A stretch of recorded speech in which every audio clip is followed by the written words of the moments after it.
না বৌদি না, আমি পারবো না আগে মুখ ঢুকাতে। আমি আগে ডাব খাবো। যদি ডাবের জল মিষ্টি হয় তাহলে মুখ নামাবো। আরে ও দেবরজি, তোকে কি কখনো ডাব খেতে মানা করেছি? না, ডাবের জল। তোর মনে যা চায় ডাবের জল, ডাব, নারকেল সব তোর। তবে শুধু একটাই অনুরোধ, যখন আমার মন চাইবে ডাক দিলে চলে আসতে হবে। হ্যাঁ বৌদি, অবশ্যই। তুমি যখনই ডেকে যেভাবে যেখানে যেই অবস্থায় বলবে ঠিক সেইভাবেই হবে। ঠিক আছে দেবরজি, এখন নে, এই জেলটুকু মেখে নে, তাহলে অনেক সময় ধরে গাছে উঠতে পারবি। তবে দেবরজি, গাছে উঠলেই হবে না, গাছের সব ফল ফলের রস সবই কিন্তু খেয়ে শান্ত করতে হবে। বন্ধুরা, আমার নতুন রাত্রি বৌদি, যাকে আমি বিয়ের দিন থেকেই পছন্দ করতাম, সেদিন থেকেই ভাবতাম যে কিভাবে এই বৌদির গাছে ওঠা যায়। ভাগ্যিস আমার দাদা বাইরে চাকরি করত, সেই সুবাদে সে বৌদিকে বাড়িতে রেখে যায়। আর এই সুযোগে আমি বৌদিকে নিজের করে নিয়ে সকল আশা আকাঙ্ক্ষা ইচ্ছা প্রয়োগ করতে পেরেছিলাম।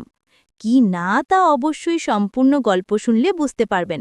পরবর্তীতে কিভাবে বৌদির গাছে উঠলাম, ফল পারলাম, সব জানতে পারবেন এই পুরো গল্পে। বন্ধুরা, তোমরা সকলে আমার গল্প শোনো, কিন্তু চ্যানেলটি সাবস্ক্রাইব করো না। তাই তোমাদের কাছে রিকোয়েস্ট, প্লিজ চ্যানেলটি সাবস্ক্রাইব করুন। রাত্রি একা থাকতো বেশিরভাগ সময়, কারণ তার স্বামী থাকে দূরে, চট্টগ্রামে। মাসে একবার আসে, কিন্তু সংসারের সব ভার এই শহরতলির পুরনো দোতলা বাড়িতে সেই টেনে নেয়। তার বয়স মাত্র ২৪। বয়সে ছোট দেবর অনেক, থাকে পাশের ঘরে। ২১ বছর বয়স, সদ্য কলেজ শেষ করেছে। চোখে গভীরতা, চেহারায় শান্ত একটা আবেগ। রাত্রি প্রথম থেকেই টের পেয়েছিল অনেক তাকে অন্যভাবে দেখে। প্রথম প্রথম চোখে চোখ পড়লে অনেক মাথা নিচু করে ফেলত। রাত্রি তখন হেসে বলতো, তোমার চোখ এত কাঁপে কেন রে? অনেক কাঁপা গলায় বলতো, তুমি তাকালে কাঁপে না এমন কিছু থাকে না। এই সব কথা শুনে রাত্রির গাল রাঙা হয়ে উঠত, কিন্তু মুখে বলতো, বাচ্চা ছেলে, এইসব কথা বলতে নেই। তবু চোখাচোখি হতো, সন্ধ্যায় ছাদে দেখা হতো, রান্নাঘরে পাশ ঘেঁষে যাওয়ার সময় স্পর্শ লাগত, আর সেই স্পর্শ যেন একটা বিদ্যুৎ বইয়ে দিত দুজনের শরীর জুড়ে। একদিন বিকেলে হঠাৎ বৃষ্টি নামে। রাত্রি একা ছাদে কাপড় তুলছিল। আচমকা জোড়া বৃষ্টি, শাড়ির আঁচল ভিজে গায়ে সেঁটে যায়। অনেক ছাদে উঠে এলো ছাতা নিয়ে। ভিড়ছ কেন এত? আর একটু দেরি করলে তো সব কাপড় ভিজে যেত। রাত্রি হেসে বলল। অনেক দাঁড়িয়ে থাকল কিছুক্ষণ, তারপর বলল, তোমাকে এইরকম ভেজা দেখে আমার মাথা ঠিক থাকে না। রাত্রি চমকে তাকালো, তার চোখে প্রথমবার ভয়, কিন্তু একটা অসম্ভব আকর্ষণও ছিল। অনেক এক ধাপ এগিয়ে এলো, তারপর ধীরে বলল, একবার একটুখানি যদি তোমার ঘাড়ে ঠোঁট রাখি, তুমি কি থামাবে? রাত্রি নিঃশ্বাস আটকে ফেলল, সে কিচ্ছু বলল না। চোখে ছিল এক ধরনের আত্মসমর্পণ। অনেক ধীরে এগিয়ে এলো, তাদের মাঝখানে ছাতা আর ছিল না। বৃষ্টির মধ্যে ভিজে দাঁড়িয়ে থাকা দুটো শরীর। অনেক তার ঠোঁট রাখল রাত্রির ঘাড়ের কোণা একটা দীর্ঘ, নরম, থেমে থাকা চুমু। রাত্রি চোখ বন্ধ করে ফেলল, বুক ওঠানামা করছিল। স্পর্শটা ছিল আগুনের মতো, কিন্তু সেই আগুনে কেউ চিৎকার করেনি। পরদিন তারা কেউ কিছু বলেনি, কিন্তু তাদের চোখে সেই রাতের ছায়া লেগেছিল। এরপর এক সন্ধ্যায় রাত্রি দরজা খোলা রাখল, বাতি নিভিয়ে বসেছিল। অনেক জানত আজ কিছু ঘটবে। সে ঘরে ঢুকে রাত্রির সামনে এসে দাঁড়ায়। তুমি জানো, আজ আমি ফিরব না, আমি থাকব। আজ আমার কিছু চাওয়া আছে। রাত্রি ধীরে তার দিকে তাকালো, তার শাড়ির খোপা ঢিলে, গলার মালা বিছানায় ফেলে রাখা। আজ আমি বৌদি হতে চাই না অনেক, আমি একটা মেয়ে হতে চাই, যে শুধু ভালোবাসা চায়, শরীর চায়। অনেক ধীরে কাছে আসে, শরীরের ভেতর বয়ে যায় স্রোত, হাত থেকে শুরু করে কোমর, কোমর থেকে বুক। তারা কথা বলেনি, চুমু খেয়েছে, স্পর্শ করেছে, দম নিয়েছে, হারিয়েছে একে অপরের গন্ধে। চাঁদের আলো বিছানায় লেগেছিল, আর বিছানায় ছিল দুইজন মানুষ, যারা কোনো সম্পর্কের নামের ভেতর ছিল না।